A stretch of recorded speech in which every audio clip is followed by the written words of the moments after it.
Writing is the most important entity you can possibly have before beginning anything. When I started to think about a sequel, I met with David Scarpa, and we sat and talked because I had certain parts in my head. He said, essentially, I'd like you to start writing Gladiator 2, and of course, I was really excited. There was a lot of wrestling with all the specific challenges that go with having a movie that's 25 years later, having a movie where both the hero and the villain die at the very end. But the first movie, in its wisdom, teed up this character of Lucius. And that created the idea of telling the story almost like the Odyssey, in a sense. The Odyssey takes place many years after the end of the Iliad. So it's the idea of picking up these characters much further down the road and telling a story from a very different point of view.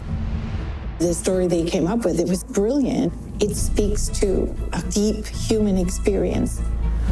The idea that struck me as most interesting is the idea of somebody who has been cast to the wind and has fled from Rome and been cut off from everything.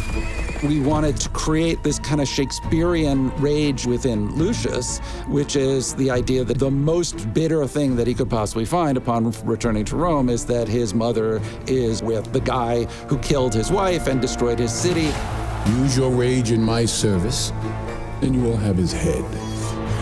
It drives him further from Rome, and so it gives him much further to go when he finally does this 180 over the course of the movie. The gates of hell are open night and day. We are amused. We knew we wanted to have these sort of emperor characters that were from history, but we didn't want to be so direct as to simply redo the first narrative. And so we chose instead the idea of setting up a bunch of possible nemeses. Politics follows power. So a lot of it was about these sort of red herrings or morally ambiguous characters that might go one way or the other, and then weaving our way towards realizing that Macrinus is the greatest danger. Rome must fall. You will be my instrument. I will never be your instrument in this life or the next. Scylla was always the emotional center of it. It's about these two people are torn apart from one another and how they become reunited. I think that's a really powerful driver in movies, is this idea of having two people that you know belong together and yet seeing them split apart. Now that I've found you, I am not afraid.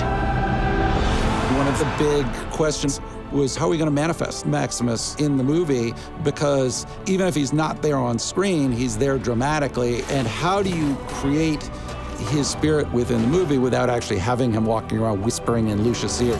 Take your father's strength. His name is Maximus, and I see him in you. But ultimately, we wanted to deliver something that is not the same and yet is worthy of standing next to the first film.